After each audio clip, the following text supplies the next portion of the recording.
You need winners? Let the Sports Advisor show you how to make money. General Manager Al DeMarco, a former sports reporter and contributor on Fox Sports, MSNBC, and Comcast Sports TV, brings over 25 years of handicapping experience to the table.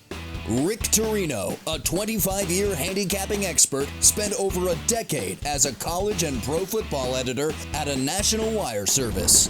Together, they are the Sports Advisors, your number one source for winners. Well, guys, if you didn't make a fortune in college football last weekend, don't blame us. Here on the show, with the games that we ran through, the games that we really like, I went 8-2. Rick went 7-3. And Rick, with his premium plays over at thesportsadvisors.com, only a 5-0 sweep Thursday through Monday. Started you with the Chargers and Florida State and Syracuse to wrap up a 3-0 sweep in college football. Then the Giants and Eagles in the NFL. I had a 2-0 sweep in college football last week as well, cashing with Florida State and USC. And Rick, you know as well as I do, you take those weeks and you don't take them for granted, because this is gambling and everything is cyclical. Well, that's for sure, Alan. We know over the years that we've lost these kind of games, but fortunately this week we won that one, especially the Syracuse game, the Chargers game, the Florida State game. They were all games. Even the Giants didn't look that great and somehow pulled the cover. Yeah, so we'll certainly take this past weekend. I mean, the gambling gods, sometimes they do smile upon us. Listen, guys, we are going to run down a bevy of games here today. And as I always like to tell you, we pick the games in advance. We are recording this show for you on Tuesday night, but Rick and I never discuss who we like in the games. So these games are fresh right out the oven. And Rick, let's get right to them. Very first game, we're going to turn to the Big Ten. And last week we were both on Maryland. We both said that Maryland would step up, and this was an easy, winnable game for them at home against SMU. But it didn't exactly turn out that way, as the Terrapins certainly struggled before finally putting away the Mustangs late in that contest. But now a big step-up game as they go to Ann Arbor to the Big House, where they are a 16.5-point underdog against the Wolverines. Which way are you going in this one? Well, Al, you're absolutely right about Maryland stepping up in class, and this happens to them every year. Get off to a good start. Once they get into that Big Ten schedule, they start to struggle, and now that's where I'm leading. I think they're going to struggle again this week against a very potent Michigan team. Now, let's face it, Michigan hasn't played anyone the first 3 weeks, Connecticut, Hawaii, and Colorado State. So that certainly didn't give them a test. Over 50 points in all three of the games. Maryland gave up 520 yards to SMU last week. We know Michigan's offense, I believe, is a little more potent than the Mustangs. I'm looking for Michigan to continue their dominance over Maryland in the Big Ten opener. Now, Rick T., are you saying Jim Harbaugh opened the season with 3 cupcakes? Now, you're not accusing Jim Harbaugh of taking it easy here. I mean, come on. That was some tough competition just because he outscored those 3 cupcakes by 166-17. But in all seriousness, I think the big news coming out of Ann Arbor is that Jim Harbaugh really didn't want Cade McNamara, who led his team, of course, last year to the Big Ten championship. Really, I don't think wanted his team to be quarterbacked by Cade McNamara this season. He really preferred to go with the sophomore J.J. McCarthy. And as it turned out, with McNamara, who pretty much lost the starting job after they pretty much auditioned for the job by alternating starts. McNamara suffered a leg injury last week, so now it's McCarthy's job. And listen, this is a guy who's 30 for 34, 473 yards, 3 touchdowns, and also rushed for 73 yards on 7 carries so far. He brings a certain element to that Michigan offense that they have really lacked over, oh my gosh, I can't even think about the last dynamic quarterback they have had. But this is an offense that has been so pedestrian, even with McNamara at quarterback last year. It certainly gives them a little bit of an explosive angle that they have not had in recent memory. Yeah, and you team that up, Al, with the play of Blake Corum, who's, I believe, had 5 touchdowns week against Connecticut. Again, not that big of a deal. It's Connecticut, but they do have a running game to go along with McCarthy in the passing attack. And you know what, Al? By the way, another reason why I really liked Michigan. Maryland is just 5-17 and straight up in their last 22 on the road in the Big Ten. This is just typical. Just reminds me of a typical Maryland start to the season. Get the non-conference games, win those, and then once we enter conference play by November, they're struggling to get to that number 6 win for a bowl bid. And that's when they have to beat Rutgers in their final game to make the There postseason, you as go. we said last week. Hey, listen, the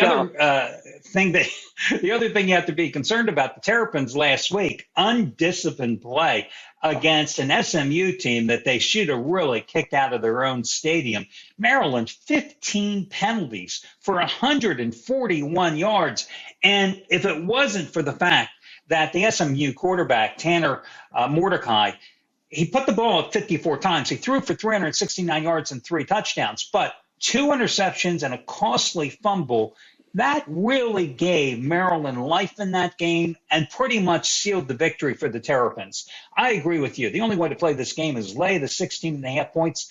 Sometimes the line looks too big, but you cannot be scared by that number. Michigan isn't scared of Maryland. We should not be scared of laying the 16.5 points in this one. There was one of the other notes to this past weekend, our success. We sweated that game out as well. The SMU Maryland game, we sweated that as far as getting the cover in that game. So, but we'll take it. But it was just another one that the gambling gods were smiling on us. And God bless them all. Listen, the next game, who would have guessed that Kansas would be 3-0? But I expected big things from Kansas this year. Now, listen, I'm not talking about, they're going to win 10 games, but I expected a big turnaround from Kansas, and the Jayhawks have certainly delivered. This is a team that is, off to its first 3-0 start since 2009. But the way they won at Houston last week, down 14-0 early and then 28 straight points and got the job done, coming off the win at West Virginia, 55-42, and then winning 48-30 at Houston. What shocks me about this game against Duke is how this number, Kansas, yesterday, in fact, and again, we're recording this on Tuesday night. Yesterday, Kansas was 8.5. This number has now dropped to 7.5. I realize this is a battle of 2 3-0 teams, but there is no comparison between the Kansas 3-0 and a Duke 3-0 when considering the Blue Devils beat up Temple 30-0, big deal. They did win at Northwestern 31-23, but last week they beat North Carolina A&T 49-20. Again, big deal. Yeah, totally agree with you on that, Al. And if you even look further into that Northwestern team that did beat Nebraska, they lost to Southern Illinois last week. So that just goes to show you that Northwestern might not be as cracked up as they are after that win over Nebraska in week 1. But yes, I am on board with you with Kansas. Really love the quarterback, Jalen Daniels. Typical dual threat quarterback. He was the one that got the big win for him last year in Texas. I was a little skeptical of the 9 points in the beginning, but they want to knock it down to 7. I'll still jump on Kansas. Yes, I like Kansas in that game. A lot of weapons, a lot of ground game on the road, and revenge for the Jayhawks who lost last year. Duke did cover the game last year, laying 16 in Durham, 52-33. But I like Kansas this weekend. Listen, when I saw the first number on Sunday with Kansas 9, I like the Jayhawks at 9. So seeing it at 7.5, I'm all with you with KU. And Jalen Daniels, what a game he had against Houston. 14 for 23, hit 11 different receivers. You talk about ball distribution. Had 158 yards passing, 3 touchdowns, had 123 yards rushing with 2 more touchdowns. That was just in the Houston game. And in that game, Kansas, of their 438 total yards, 280 of them came on the ground. Kansas, a doormat, not just in the Big 12, but a doormat in college football for, oh my gosh, pretty much 2 decades. back-to-back road game wins, first time since 2007. And they have been so efficient, especially on third downs this season, 24 for 35. I love them in this spot, and I'm in agreement with you. You got to lay the points with KU. I just want to say before we jump to our next game, remember you can get my best bet, the best bet of Rick T, and all the handicappers at the site at thesportsadvisors.com by using the 1-day free all-access trial. It's totally free. If you go to the site, you'll see it's a $99 purchase if you were to pay for it, and you are getting at least 10 handicappers picks. If you were to buy them separately, it would cost you well over $1,000. No strings attached, no salesman. We do it, and we've been doing it for well over 15 years now because it's the best way to give you an example and a sample of what we do. You get all our analysis and a taste of what we can bring to the table and to make you a winner. And the best thing of all, you pick the day. If you want our picks on Saturday, if you want them on Sunday, you want them on Monday night, it's your choice. So check out the 1-day free all-access pass over at thesportsadvisors.com. Rick, we talked about SMU. The Mustangs, off to a 2-1 start now, are hosting TCU. The Horned Frogs coming off a bye week. They opened up with a 2-0 start. They won at Colorado, 38-13, and then they played a cupcake. Max Duggan is going to be the quarterback for TCU because Chandler Morris, who started the opener against Colorado, was hurt in that game. Duggan replaced him. Against Colorado, they didn't really do anything through the air because they averaged 9.2 yards per carry and ran for 275 yards, which tells you why the Buffaloes are 0-3 for Carl Durrell.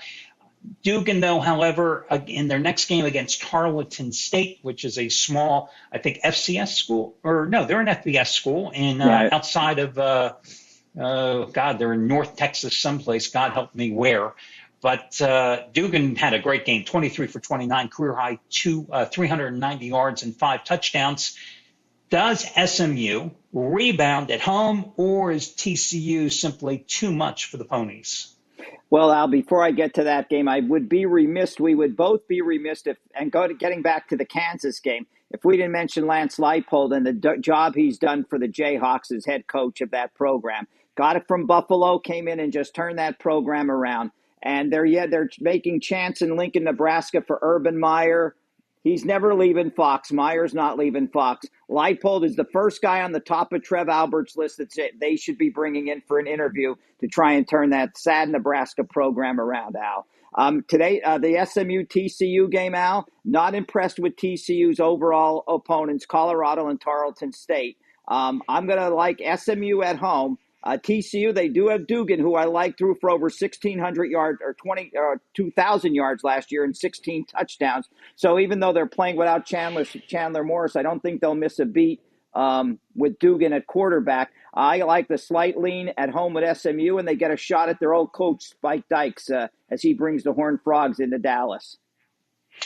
Oh, see, I'm totally on the other side here. I think that TCU can match SMU in terms of points. This is a team that defensively, even though they struggled last year mightily, and that's why Gary Patterson's no longer on the job, I believe that they can certainly do better than SMU in terms of putting up somewhat of a defensive stand. And I think that they are a more balanced team offensively in terms of two teams that are going to put plenty of points on the board. Believe me, this total of 70.5, and it's moved from 67 up to 70.5 in the last 36 hours. It may go to 73, and you still might see it over. I'm totally on the other side because I think TCU is a much more cohesive unit offensively. Chandler Morris was great last year. Keyed that upset when Baylor came into Fort Worth and the Horned Frogs upset them, if you remember. But I really do like the way Max Duggan runs that offense, and I like the fact that Dykes announced today, in fact, and let everybody know that Morris is still out, so it's Duggan. No question is going to be running that offense, and I think that's a plus. So I'm going to go the other side. Last week, the only game you and I disagreed with here on the show was the Mississippi State game against LSU. I was on the Tigers. You were on Mike Leach's side, and I won, you lost. So who knows? We might have a differing of opinions, and we'll see who wins this one as we continue down the board. But you know what, Al? Uh, You might be right with the over. I think the over might be might be the better play on my end. I do like the over because that I was going to ask you that this could be a game that's like a track meet back and forth. Yeah. and the other thing with SMU, they beat the hell out of North Texas. Okay, big deal. And then they played a nobody, and I want to say Mercer, but I can't, or Lamar, I can't remember. But it was an FCS team, and it was a nobody. And then they go on the road, and they played Maryland, and you saw the outcome there. And Maryland could have scored a hell of a lot more points if they didn't commit the 15 penalties for over 100 yards.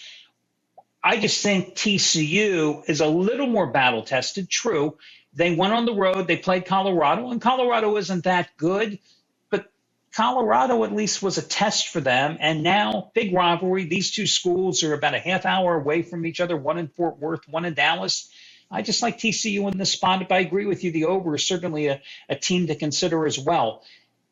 Oregon and Washington State. We talked about these teams, or at least Oregon last week. 2 weeks ago, you had a big play on BYU against Baylor. And then last week here on the show, we said this was a prime letdown situation for BYU going to Eugene, and we saw what happened. Oregon just came out and blasted them to smithereens.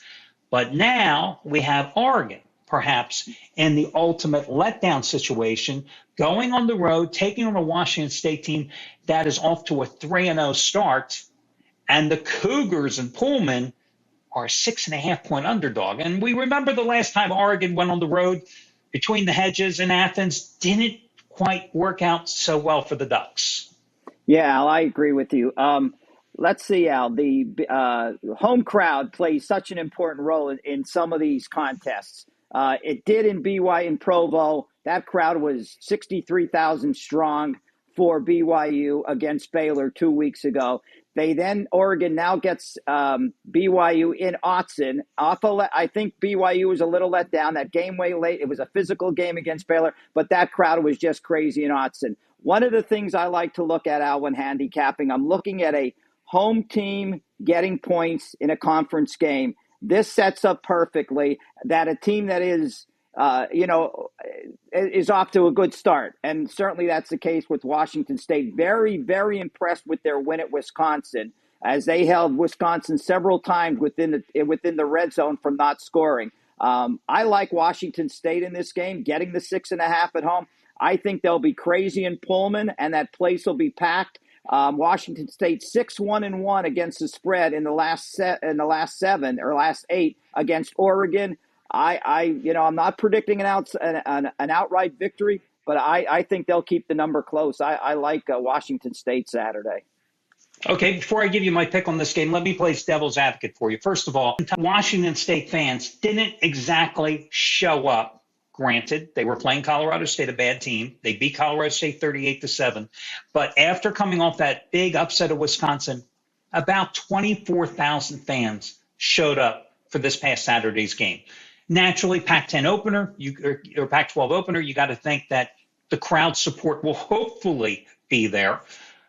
The other thing is, I look at Washington State and I go, okay, other than Wisconsin, who did they play? They beat Idaho at home 24-17. And Colorado State, maybe one of the worst teams in FBS ball this season. Oregon certainly looked impressive. Bo Nix, damn good game. Accounted, I think, for 5 touchdowns, 13 for 18, 222 yards, and 2 touchdowns through the air. And the ground game for Oregon really came alive. 212 yards, 4.8 yards per carry against BYU. A BYU run defense that totally shut down Baylor's ground game, and that was an impressive fact in Provo the week before. The other thing that worries me a little bit about Washington State, their quarterback, Cam Ward, 292 yards, 4 touchdowns, right? Last year, he was a transfer. Remember, he came from Incarnate Word. The guy threw the ball 590 times last year, 65% completions, 4,600 yards, 47 touchdowns. Against Colorado State and Idaho, 7 touchdowns. And the only step-up game he's had at Wisconsin, a couple of interceptions, 200 yards. This is a huge game for him. Can he deliver in this spot? Because everything's going to be riding on him. Well, I think you're absolutely right, Al. The Washington State offense goes through Ward, but your comments about the home crowd, right on spot. Even Coach Dykert, I heard him in a post-game press conference saying about he expects the stands to be filled with the home opener and Oregon coming to town. I just have a feel. I think 6.5 is a little too much for an Oregon team that we saw what happened to them to Georgia, but no way am I saying that Washington State is on Georgia's level. Not the case. I just think the Pac-10's kind of equal, and I think Washington State will keep it close. Now that I put you through the ringer, let me just say I also happen to agree with you. Not one of my favorite games on the board, not one of my favorite games, but I do believe Washington State, if you're going to play the game, you take the 6.5, and I would personally buy the half point up to 7 in this spot and go with Washington State, because I think playing at home and having that confidence and that momentum certainly helps. And I do think this is a obvious letdown situation, as I noted earlier, with Oregon. And I think this could be a 3 or 4 point game. And frankly, I've never been a Bo Nix fan. I think this is a guy, especially on the road, has never delivered from his days in Auburn, and now just because he went across the coast of the Pacific Northwest, I don't think anything's changed here. He had a great game last week against BYU. How many great games has this guy had in his career? Sorry, but that's just the truth. So on we go to the next game. Before I do, just remember, guys, if you happen to be watching this on YouTube, you can always listen to us on the podcast and download it online and listen at your, whenever the hell you want to. It's available on Apple Podcasts, iHeartRadio, Stitcher, on Spotify. So check it out. Both the college football show and the NFL show that I do with Steve Budin. This show, of course, is available each and every Wednesday, and the NFL show is available on Thursdays. Next up, Clemson, -7 at Wake Forest.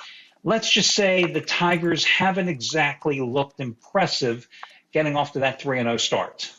Well, Al, you're absolutely right again. The Tigers have not, but Al, I am very disappointed with Wake Forest. I watched a lot of that game last week against Liberty, and they were lucky to win. 21 yards rushing. Liberty had a chance. They scored a touchdown late, came within a point. Hugh Freeze went for 2. They tried the old Philly special. It did not work out for Wake, and that's the way Wake pulled it out. This has been a series dominated by Clemson over the years. I mean, totally dominated. Their numbers are just 69, 17, and 1 straight up, and they are 7-6 against the spread. But I just think Clemson is going to be too much for Wake, and disappointed in Sam Hartman last week as well. He was their only offense, but overthrew many passes, and Liberty should have won the game. Liberty really should have won that game last week. Yeah, but don't you think, playing devil's advocate again, because I love playing this role, but don't you think Wake Forest was in a classic look-ahead situation? Yeah, I agree with that. I did think about that as well, Al.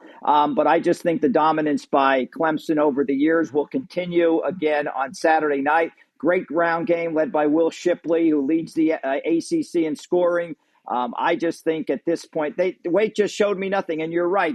We know how these teams look ahead. These players look ahead. And, of course, Liberty, what's Liberty? But Liberty certainly gave them a game, and they really had to take notice to Liberty. And sure, they probably were looking ahead to Clemson. But I like Clemson. Not a lot, but I like Clemson to go into Winston-Salem and take care of business.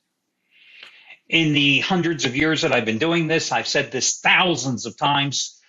I'm only embellishing about the first part, not the latter part. Listen, in college football and college basketball, the two biggest factors that affect handicapping and gambling, the letdown and the look ahead. And I think that clearly is what influenced Wake Forest last week. Clemson, your ACC opener, or Liberty? What do you think? I will say this about Clemson. Last week in the game for Clemson, it was another sluggish performance against Louisiana Tech. They won that game 48-20. You see that final score and you go, oh, hey, Dabo, they really had that offense going. However, they were only up 13-6 after the first half. In Clemson's defense, I will say they were missing 2 starting defensive linemen. They were missing 2 starters in the secondary. They had another starter in the secondary go down with an injury during the course of that game. I cannot tell you at this point because Dabo did not call me before the show, and I'm really kind of pissed off about it, to be honest with you. He did not call me and give me an update on the injury situation. We're doing this Tuesday night again, so that is critical, especially those injuries in the secondary. Clemson's secondary is one of the best in the business, but if they are not at full strength, and I realize Dabo can just go to the cupboard and just say, hey, I'll take another 5-star and just plug them into the secondary, but experience counts. And if you do not have your secondary in force against Sam Hartman, a guy who has set the Demon Deacons career passing yardage record with over 9,700 yards. And all in all, did throw for 325 yards and 3 touchdowns in the win against Liberty. You are going to be have problems. That's why I lean on taking Wake Forest. But a lot of other people lean on Wake Forest's direction too, because this line has gone from 8, 7.5 down to 7 as we're doing this recording. And it would not surprise me to see it continue to go in Wake Forest's direction. And I fully expect it to go down to 6.5 at least by kickoff. So I'm with going a polar opposite here, and I'm going to go with Wake Forest in the spot for the ACC opener for both teams. Right. Clemson, the Wake selection is not a bad selection. It's just what scares me about Wake is I guess I just have that game in my mind from Saturday night against Liberty. And the 21 yards rushing. I mean, Clemson's defense, the offense might be a little shaky right now, but the defense is very strong. I mean, if they can't run on Clemson and they're just gonna sit back and wait for Hartman to throw. And Hartman is a good quarterback, one of the best in the ACC. But I just worry about if they can't run the ball, they're going to have their hands full. I think Saturday night. This next one is a very interesting game. I'm dying to get your opinion on this. Again, we never discuss which side we like prior to picking the matchups we're going to actually feature here on the show. Baylor, 2.5-point underdog at Iowa. Baylor's only loss, of course, coming at BYU. It was a revenge-fueled game and victory for the Cougars. Iowa State, a 3-0 start. The only known opponent, the only big name, well, that was the big game where they won in quintuple revenge against Iowa. Which way are you going in this one, Rick? This is a tough one to call. I'll tell you what, the last 3 meetings have been decided by a total of 11 points. These games are usually close when Iowa State and Baylor play. I give a slight lean to Iowa State at home. I like the quarterback Deckers. 268 yards last week, 3 touchdowns. Granted, it was against Ohio out of the MAC. They had 233. They held Ohio to only 24 yards rushing. They'll have a bigger task at hand with Baylor, but this will be a test for both squads because Baylor came off a lopsided win as well over Texas State last week. Slight lean to Iowa State in another close game. I look at Iowa State and I go, okay, you beat Iowa, but does that really count? I mean, otherwise, 10-7, you won at Iowa. Okay, it was an arch rival, but you beat Ohio, and your other win was against Southeast Missouri State. So I go, who's Matt Campbell's team really played? Granted, Baylor has, as you said, beat Texas State and nobody, but they did go to BYU, and they did go into double overtime before losing that game. I like Baylor plus the 2.5 points, and of course, if that line stays the same, I'm buying up to 3. If that line is anywhere between 2.5 and 4, I'm always buying up in the underdog, up the 0.5 point in this spot, so I don't lose in case Iowa State wins by a field goal. Worst case scenario, I'd be walking away with a push for pennies on the dollar. What I liked about Baylor, at least in that win last week, and again, they beat Texas State at home 42-7, is that they turned to Richard Reese at running back, a true freshman, and he produced 19 carries, 156 yards. Again, it was against an overmatched foe, but I thought they got some more balance and more production from the ground game, and they need that.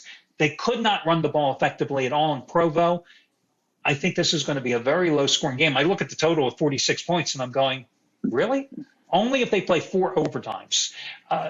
I just like Baylor. It's not a game that I'm particularly enthralled with, but there's a reason. You look back at Iowa State and you go, this team has not gone 4-0 to start the season since 2000.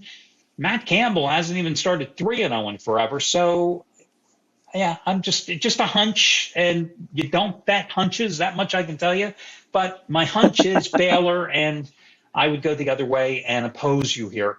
Now, without even talking to you, this next game, I have a feeling you're in love with Minnesota -2.5 at Michigan State. We were both against Michigan State last week. We talked about how difficult it was going to be for Mel Tucker's team to go across the country, go to the Pacific Northwest, take on Washington, and we saw the results. Washington just jumped out to a huge lead in that game.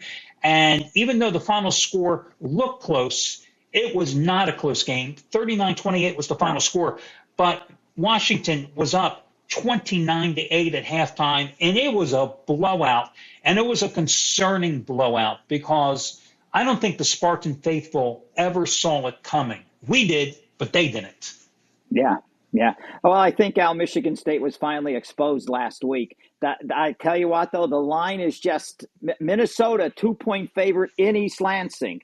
One thing we did not look back and see, when was the last time Minnesota was favored in East Lansing, let alone favored on the road in the Big Ten? I don't know. But I not a fan of Michigan State. I think they really overpaid Mel Tucker, but that's besides the point. He can claim that Peach Bowl victory last year, but they were playing against Pitt's third-string quarterback last year. If Pickett was there, Pitt would have ended up winning the game. I just not a Michigan State fan. I really like Minnesota's quarterback, Tanner Morgan. He's going to have a big day, and then they're strong on the ground, which is always a count. The kid got hurt last year in the first game against Ohio State. Mo Ibrahim, 202 rushing yards last week, 3 touchdowns. Now, of course, we got to say, Minnesota's first 3 opponents are combined 0-9. So that tells you, but I don't have faith in Michigan State. I'm just very surprised that Minnesota is a 2-point favorite in East Lansing. So even though I'm surprised, I'm going to, again, another slight lean toward Minnesota on the road. I don't know if Vegas is telling us something. Everybody jump on Michigan State at home, but I don't know. Plus, the Minnesota, they do pretty well. 10-3 against the spread versus Michigan State. 6-2-1. The last 9 on the road against the Eastern Division of the Big Ten. Yeah, Minnesota, you're right. They beat New Mexico State, Western Illinois, and Colorado at home by a 149-17 score. This is their first visit to East Lansing since 2013. I look at what happened to Michigan State, and I can see how they got themselves in so much trouble last week at Washington, because this is a team that has to be able to run the ball. It was their key to success last year when they had Kenneth Walker III. This year, they've got the Killer Bees, Jarek Broussard and Jalen Berger, 2 transfers from Colorado and Wisconsin, respectively. But when they got down early last week, they couldn't run the ball anymore. I mean, their game plan went right out the window. So those 2 guys only combined for 30 yards on 17 carries. Instead, suddenly, Peyton Thorne, who has been inconsistent this year, especially throwing the ball high, well, he had his best game, but you're not going to win when you're asking Peyton Thorne to throw the ball 42 times. Now, he completed 30 passes for 323 yards and 3 touchdowns, but that is not the recipe for success for Michigan State. The other thing is Michigan State's defense was exposed badly in that game. They came in with a national best 12 sacks, but against a Washington offensive line, they had some injury concerns. I think they only got 1 sack in that game. Defense allowed 503 yards. Now, Tanner Morgan is no Michael Penix. He doesn't have the mobility and the athleticism. So, Penix ripped them for 396 yards and 4 touchdowns. But I'm like you. What's Minnesota doing as a road favorite? And sometimes you have to ask yourself, it's an overreaction. Because is Michigan State that bad suddenly? Everybody was in love with Michigan State until 9 days ago. And these are games that I just say, stay away. That little voice in the shoulder, sometimes whispering in your ear, you have to listen to it when you look at that. And it's not necessarily Vegas telling you something. It's that voice telling you, this doesn't look right. Minnesota, 2.5-point favorite. Now, listen, the Golden Gophers might win this game by 17 points, but God bless them. There's 172 other games on Saturday's board. Those are the games I'm going to focus on because I've always said, your best chances to win. I always look for games that are flying under the radar. The games where the odds makers are concentrating on the least, that's where I want to concentrate the most. This is not one of those games. Reminder, you won't find Minnesota or Michigan, probably Michigan State from either of us. But if you want our best bets for Saturday, Sunday, you pick the day. Check out the one-day free all-access pass at thesportsadvisors.com. It's free to you. You pick the day. It's a $99 value if you go to the site, but you get it for free. You get my plays, Rick's plays, all the plays of all the handicappers, absolutely free, no strings attached, no obligation, no salesman. We do it because, I do it because I run the site and I created the sites and I've been doing it for over 15 years. So I can do whatever the hell I want. But you get to take advantage of it because you get all the plays for free. You get a sample, a taste of what we do, all of our analysis. And hopefully we make you money. So check it out, the one-day free all-access pass at thesportsadvisors.com. And, really, when I think about it, we should just never talk about games from the Big Ten. We should just talk about all the games in the SEC. Just make this like the SEC showdown show and just skip the Big Ten. There's nothing good to talk about the Big Ten. Okay, let's see. I pissed off everybody in Minnesota, Michigan, Ohio. Yeah, I'm good now. Okay, let's talk about a really good game. Florida. Don't tell Penn State fans about that last week, going down into Auburn and putting a thumping on the Tigers. Hey, but I told everybody here on the show, I loved Penn State. Listen, last Saturday, I'm sitting here and I'm trying to pick out my best bet, the game that I was going to release to my clients. And I'm sitting there going, Penn State, USC, Penn State, USC. And I've been on USC every single week this season. So I opted for Penn State, and I think that game started at 9:30 Eastern time, of course, or for USC. And Penn State, of course, was a 3:30 kickoff. Penn State kicks Auburn's ass. And, the worst thing to have is buyer's remorse because now Penn State is in the bank, but I didn't have Penn State. And I'm sitting there, my game doesn't kick off for another 4 hours. And then I've got to watch the game be played out. So when Lincoln Riley did me a favor and USC jumped out to like the 21-7 lead in the second quarter, I'm going, oh, thank God.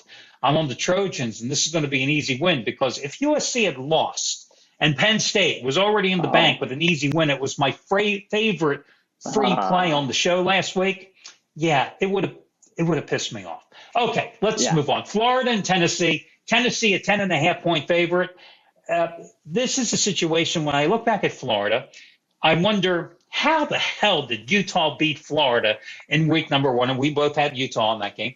And you talk about how overreaction and perception versus reality come into play. In that Utah game, Anthony Richardson, oh my God, he's going to rejuvenate the Florida program. It's the best quarterback they've had since, I don't know who. Kyle Trask, the most mobile quarterback they've had since Tim Tebow. And he's a potential Heisman. I actually read this. He's a potential Heisman candidate. Oh, really?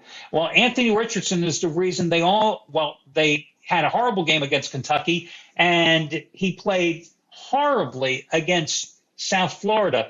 The last 2 games combined, 24 for 53, 255 yards, 4 interceptions, and the guy who's Mr. Mobility, 13 carries, 28 yards. And this is not an indictment of just Anthony Richardson, but it just shows you Billy Napier came in and he took over a Florida program, and he has a major rebuild, but everybody thought that he was going to go from 0 to 100 that quickly after upsetting Utah.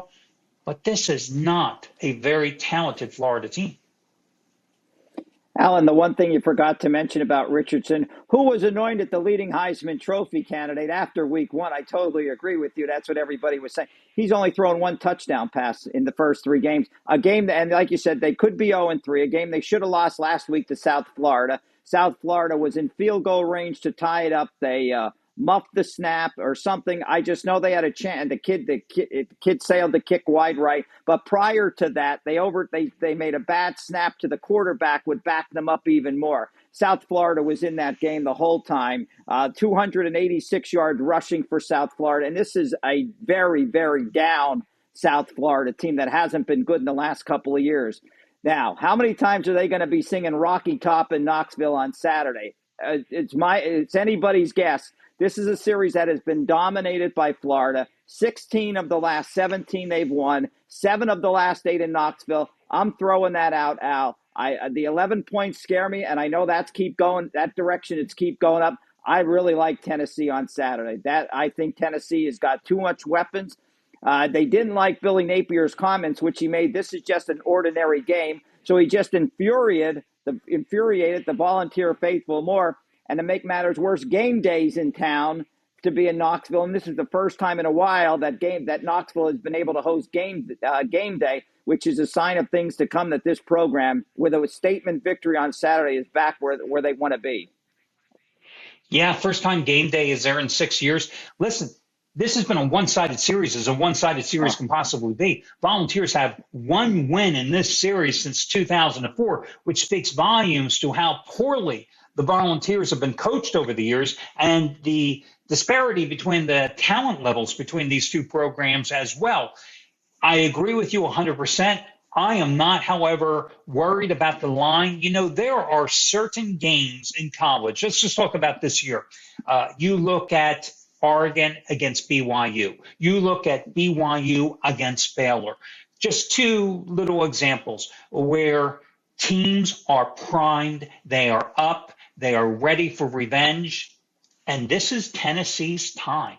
This is the game they have had circled. They got by Pittsburgh. They needed overtime, but they got that job done. That was another one of those games. This has everything aligned for Tennessee, and you are catching Florida at just the right time, because this is not a good team. The only thing that makes this bad in one particular sense is because Florida got whooped at home by Kentucky, because Florida struggled so much against South Florida, there's not as much line value. If they had played well in either one of those games, this line would be 6.5, 7. Tennessee would still be favored, but it doesn't matter. If you believe in Tennessee, you know that this is a game that Tennessee is not, because of the way they play offensively, is not going to take its foot off the gas pedal. Right. Tennessee is not going to want to win this game by 7. They're going to want to win this game by 70. I'm embellishing, of course, but for all those years of frustration, they want to win big. So you lay the points or you stay away from the game. That's the only way you play this game. So, yeah, 10.5, go for it. By the way, you know, a lot of people look at this total at 62.5. I don't think this game even comes close to that. I think this is an under, because I question, even though Tennessee's defense is pathetic, I don't see Florida putting a lot of points on the board in this particular game. I don't know how you feel about that, or if you've considered the total in this game. I agree, Al. The totals should be an underplay. I don't know how Florida is going to score, because Anthony Richardson has not faced an environment like he's going to face in Knoxville. So that crowd, and even though the defense isn't very good, that crowd is going to be behind them 100%. It's just going to be a big test for Florida that I don't see them passing. Another SEC game.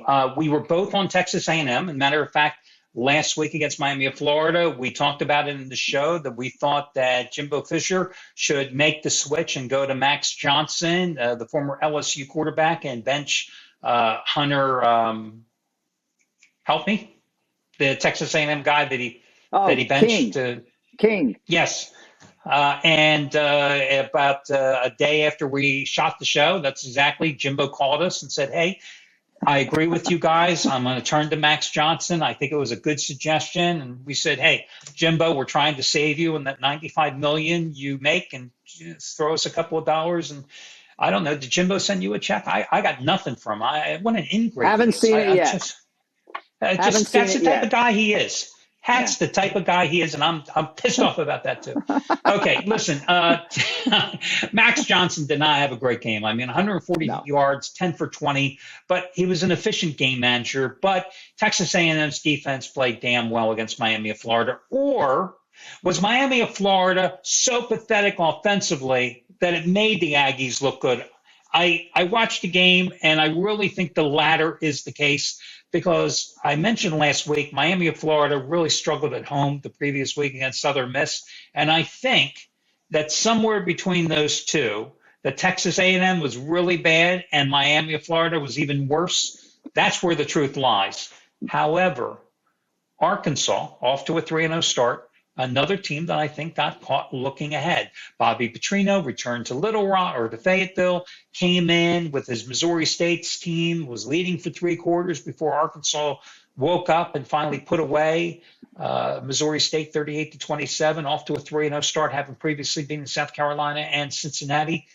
But boy, 2.5-point underdog, a tough game. Not one that I even have much interest in, to be honest with you. Yeah, I kind of feel the same way, Al. Felt like you had mentioned earlier, typical look-ahead game for Arkansas, coming off their SEC opener, then playing Missouri State, and you know Petrino was going to have them his team up for that game against Arkansas. As a matter of fact, they trailed 17-0. The Razorbacks did in that game before they came back and won, I believe, with a 21-point fourth quarter to beat Missouri State. Not impressed with Miami or Texas A&M last week. Was down on Tyler Van Dyke, Miami's quarterback, was a 21 of 41 through 41 times for only 217 yards. They only had 9 points. I don't think they played a very good game, so I don't know if that really gave us any idea of what we can expect from Texas A&M. If we have a slight lead, a slight way to go, I'm going to go Arkansas on Saturday. A&M had won 9 straight in this series, besides last year, and I think Arkansas is going to make it 2 in a row. I like the quarterback, Stevenson. I think Arkansas is going to get it done. One thing that you have to be a little concerned about Arkansas defensively, they lead the nation in sacks, but they're last in terms of passing yards allowed, which tells you how bad their secondary is. However, Texas A&M has shown you absolutely nothing in terms of being able to throw the ball this season, so I don't think that matters. But I also like Arkansas in terms of their offense. Listen, I'm a big KJ Jefferson fan. The guy this season's completing almost 71% of his passes, 6 touchdowns, 770 yards in 3 games. And you know what a big guy he is in terms of running the ball, 169 yards, rushing 3 touchdowns. But where the offense has gotten so much better this year for Arkansas is Raheem Rocket Sanders. 117 yards in the season opener against Cincinnati, 156 yards against South Carolina, 167 yards against Missouri State because they needed him to play most of that game, 6.7 yards per carry. In years past, Arkansas has always had a number of backs kind of sharing the load. This year, he's become the number 1 guy, and he's averaging, like I said, almost 7 yards a carry. If I had to play the game, I would grab the points with Arkansas. I'd feel a little better if I was getting a couple more because I know how tough it is to play in College Station and Kyle Field. So tough game, but listen, there's a lot of tough games on Saturday, but this is just another one of them. So, Like you, I'd lean a little bit towards Arkansas. Last game on the board, USC at Oregon State. The Trojans, a 6.5-point favorite. Now, you know I've taken the Trojans every single week, and talk about money in the bank. They blew up Rice 66-14. They won at Stanford 41-28, a game that was not nearly as close as the final score indicated. I used them as my best bet over at thesportsadvisors.com last Saturday. They took care of business against Fresno State 45-17. Now they're back on the road once again. Second Pac-12 road game, taking on Oregon State, a team that is 3-0. All non-conference games, beat Boise 34-17, won at Fresno State on a last-second play, which was crazy. We talked about that game last week, 35-32, and then took on the Little Sisters of the Poor. I've now pissed off everybody in Montana, 68-28. Rick, are you a USC believer, or are you going to go with the Beavers and Corvallis? Al, I would. This would be something that would set up my what I had mentioned earlier. One of the ways I like to go, a pretty decent team getting points at home in a conference game. But after watching USC last week, I caught a lot of them last week. Very impressed. This has been a series dominated by the Trojans, 63-12-4 straight up against the Beavers. Last year, Oregon State came into the Coliseum, destroyed USC, 322 yards rushing, rolled up 45 points on them. However, the tables are definitely turning Saturday night in Corvallis. Really like USC. They're the number 7 in the country, and they're moving up. They both the one barometer. They both played Fresno State. People thought, and that line was bet down. I think it opened up like 14. The last one I saw was 11, and that game was never even close. That game was never close. Where Oregon State, we're on the road against Fresno State, struggled. I think USC, they're loaded. They are good. They're good, and you have been on them from week one. Last week they caught my eye. I was glad I got to see them, and I'm very impressed with the Trojans. Yeah, I'm with you. I don't understand the price of this game. I mean, okay, Oregon State's 3-0, but who the hell have they played? They jumped out. They took advantage of 4 turnovers in the first half to jump out to the 24-0 lead against Boise State. Boise State so disjointed in that game. They pulled their starting quarterback, so that game was over. The Fresno State game, they should have lost, if not for that wacky ending where they scored, well, both teams, they scored 3 touchdowns in the final minute and 55 seconds in that game, with Oregon State scoring 2 of them. Otherwise, Fresno should have won that game, and they played Montana. At least, granted, they played Rice. But you saw when USC went to Stanford, they dominated that game. You saw what USC did last week against Fresno. Not true. Fresno State's quarterback got hurt late in the first half of that game. But Fresno was already down and out. They were down 21-7. And to start the second half, the first 3 drives for USC, touchdown, touchdown, touchdown. Yeah. They just have so many weapons. Yeah. The transfer portal has just blessed Lincoln Riley, and we knew they would. But I look at the line, and I guess people are just waiting for the bubble to collapse. I've said repeatedly that USC's defense leaves a lot to be desired. They are living on turnovers, creating points. Their pass rush isn't that good. Their run defense isn't that good. But my God, when you have that much offensive weaponry and you can outscore everybody, I'm sorry, give me Williams of USC or Nolan of Oregon State. Yeah, I'm going to go with USC. So I like USC again in this spot. And here's something else to consider. I look at USC, and if you're too scared to go with USC straight up, this is the perfect team to tease with somebody. They're not going to lose the game. So in a 2-team 7-point teaser, I mean, you could put USC with Kansas, taking the Jayhawks down to basically a 1-point favorite at home against Duke. You could take Tennessee's 10.5 points. They're going to go to 11 probably against Florida. Do you think Tennessee's not going to win by 4 or more at home against Florida? A couple of games we didn't talk about. Oklahoma is a 13.5 points, called a 14-point favorite at home against Kansas State. Kansas State last week lost. I don't even know how that happened. And you saw what Oklahoma did against Nebraska. Is Oklahoma not going to win by at least a touchdown or more against Kansas State this week? Or Utah is a 14.5-point favorite at Arizona State. They just got rid of Herm Edwards, and Arizona State sucks. And Utah's on a roll. So, those are just 4 teams off the top of my head. I think you could put in a 2-team teaser, and I think USC and any of those teams, any bucket you want, and you could tease them in this spot. Yeah, I just don't think Oregon State is the offense. If SC gets up by a touchdown or 2 touchdowns, I don't know how they're going to score. They don't have the playmakers that Southern Cal has. Southern Cal's rolled up total offense of over 500 yards in each of their first 3 games.